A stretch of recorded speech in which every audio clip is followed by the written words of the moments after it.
प्रकाश आ गया तो सदा बना रहेगा, और उसके पश्चात जो हमारी क्षमता खत्म हो जाती है तो वह अपने आप नहीं रहता, और अंधकार वो बिना कहे अपने आप आ जाता है, प्रसरित हो जाता है। हमारे पास भगाने का कोई तरीका नहीं है, परंतु दीपक को जलाने का तरीका तो है।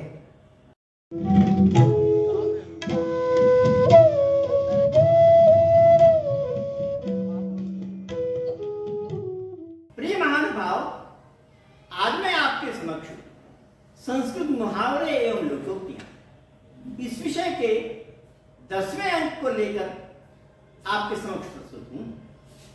और आज आपके समक्ष जो लोकोक्ति में प्रस्तुत करने जा रहा हूं वह वैदिक युग से प्रारंभ करके और आज तक किसी न किसी रूप में भाषा के विभिन्न प्रकार में भी चर्चित हो रही है, होती जा रही है।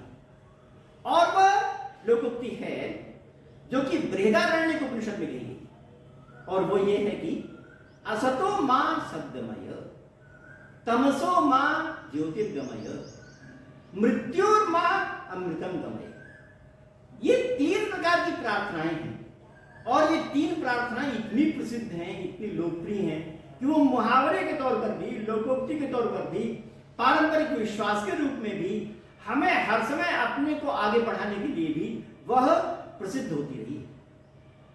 तो इसमें जो बीच में कहा गया वो कहा कि तमसो मां ज्योतिर्गमय, अर्थात मुझे तमः अर्थात अंधकार से प्रकाश की ओर ले जाओ, इस प्रकार की प्रार्थना की गई।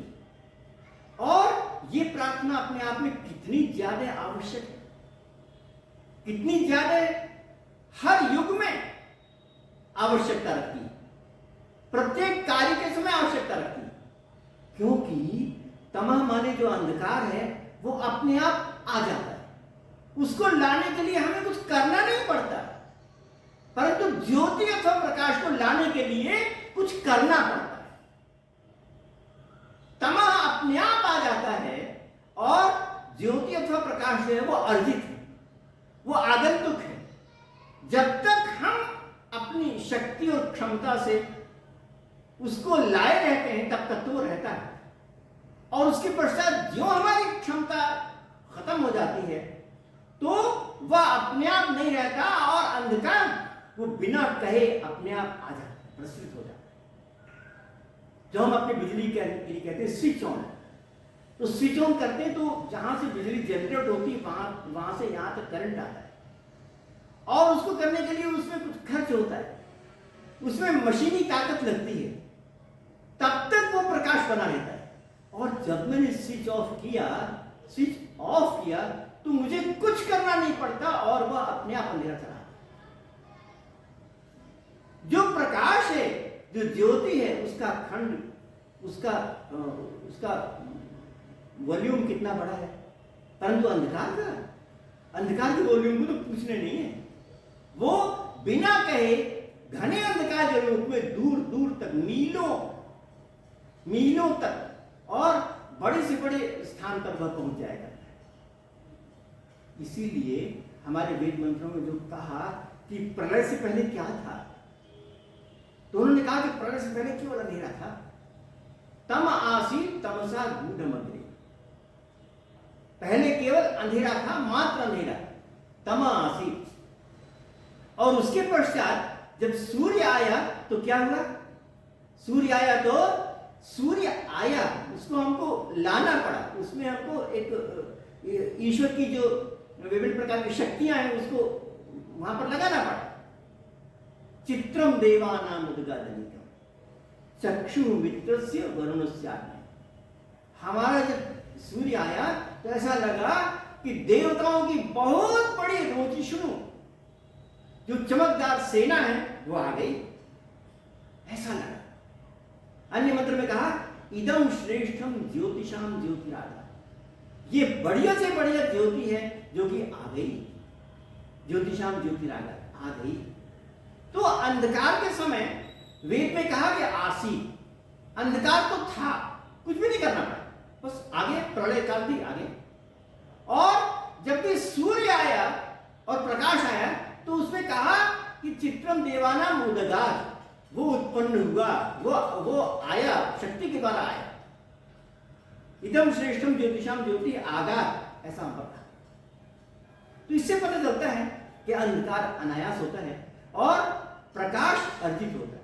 इसलिए अगर हमारे पास कोई प्रकाश आ जाए तो भी उसके संरक्षण करने के लिए बार बार उद्यत रहने की आवश्यकता पड़ती है। ऐसा मत सोचिए कि एक बार प्रकाश आ गया तो सदा बना रहेगा। उसके बनाए रखने के लिए भी हमको निरंतर परिश्रम करना पड़ता है। यानी हमारे पास जो भौतिक वस्तुएं आती हैं, अगर कुछ वस्तुएं आ गई, बढ़िया सोना चांदी आ गई, तो वो बना रहेगा हमारे पास। अगर मेरे घर में एक बार आ गई तो वो मेरे पास बना रह सकता है।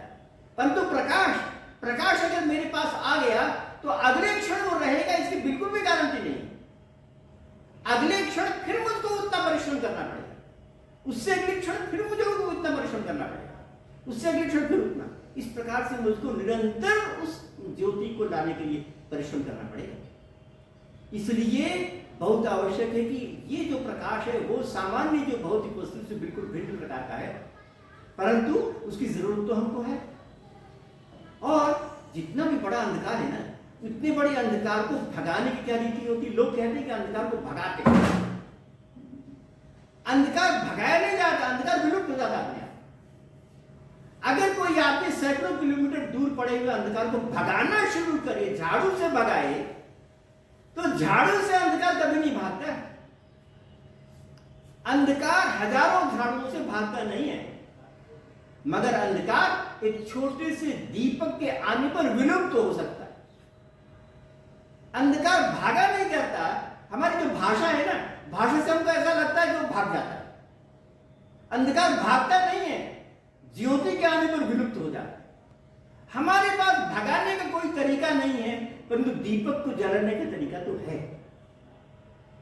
इसलिए अगर हमारे पास अंधकार की बात आती है तो हम भगाने की बात नहीं सोचें, अभी तो एक छोटी सी दीपक कड़िका को लगाने की बात। और दीपक की कड़िका अगर आती है तो चाहे दीपक हो चाहे सूर्य हो, उसकी क्वालिटी में कोई अंतर नहीं है। ये जो स्फुलिंग है ना, जो तारा है ना, ट्विंकल ट्विंकल लिटिल स्टार, ये कहा जाता है तारा अथवा स्फुलिंग में भी जो क्वालिटी है ना, वो उतनी ही जितनी भी सूर्य में, वो भी उतनी गर्म रहता है। तो गर्मी माने सेल्सियस डिग्री में जो गर्मी है वो तो उसमें उतनी होती, चाहे छोटा छोटा हो, जल्दी नष्ट हो जाएगा बात अलग है, परंतु जब तक रहेगी तब तक उतनी सेल्सियस डिग्री गर्मी रहेगी उसमें। इस प्रकार से वो जो प्रकाश है अपने आप में एक बहुमूल्य होता है, और अगर वो आता है तो अंधकार भाग जाता है। हमारे दर्शन में जो भी हमारा जो ज्ञान है उसको भी प्रकाश के रूप में कहा गया है। ज्ञान प्रकाश के समान है। क्यों ऐसा? क्योंकि जो प्रकाश होता है बाहरी दुनिया में, वो बाहरी वस्तु को दिखाता है। कहां पर बाग है, कहां पर अच्छी चीजें, उनको प्रकाश आता है तो दिखाई देता है। माने दो चीजों के बीच में एक प्रकाश जरूरी है, अन्य चीजों के लिए नहीं है। हमारे पास विषय हो, वस्तु ऑब्जेक्ट हो और आंखें हो तो भी काम नहीं चलेगा, तीसरी चीज प्रकाश चाहिए। तो इस प्रकार से तीसरी चीज प्रकाश की आवश्यकता पड़ती है। हमारा जो ज्ञान है उसमें प्रकाश की आवश्यकता पड़ती है। जिस प्रकार से प्रकाश होता है वो बाहरी चीजों को दिखाता है, उसी प्रकार से ज्ञान रूपी प्रकाश जब आ जाता है ना, ज्ञान रूपी प्रकाश, तो हमको अनुभव कराने लगता है कि हमको क्या करना चाहिए। हमारे सामने जो है विभिन्न प्रकार के रास्ते खुल जाते हैं। हमें अपने हमारे मस्तिष्क से पता लगने लगता है कि मुझको क्या क्या काम करना है और कौन काम सही है, कौन काम सही नहीं है। तो जो भिन्न भिन्न प्रकार का विवेक है, वो विवेक करना हमको आ जाता है ज्ञान के प्रकाश के साथ। तो एक तरफ बाहरी दुनिया का प्रकाश और दूसरी तरफ ज्ञान का प्रकाश, दोनों की जो रीति है, नियति, वो एक ही है। दोनों गाइड करते हैं, दोनों हमको ये सिखाते हैं कि हमको दिखाते हैं आगे कैसा बढ़ना चाहिए। इसलिए ज्ञान की और प्रकाश की जो ये रीति है, ये क्षण भर में नष्ट होता है, परंतु जितने क्षण रहता है वो अवश्य प्रकाश दे देता है। एक कहानी मैंने सुनी विज्ञान के पुस्तक में था कि रात का समय था, अंधेरे के समय, अमावस्या की रात थी। अमावस्या की रात में जंगल में आदमी खड़ा हुआ था। 1 सेकंड के 1000वें अंश में बिजली चमकी और उसको दिखाई पड़ गया कि यहां पर बाघ खड़ा हुआ है। 1 सेकंड के 1000वें अंश में, बाहरी दुनिया में 1 सेकंड के 1000वें अंश का जो प्रकाश है, उसने हमको ऑब्जेक्ट को दिखा दिया, बता दिया।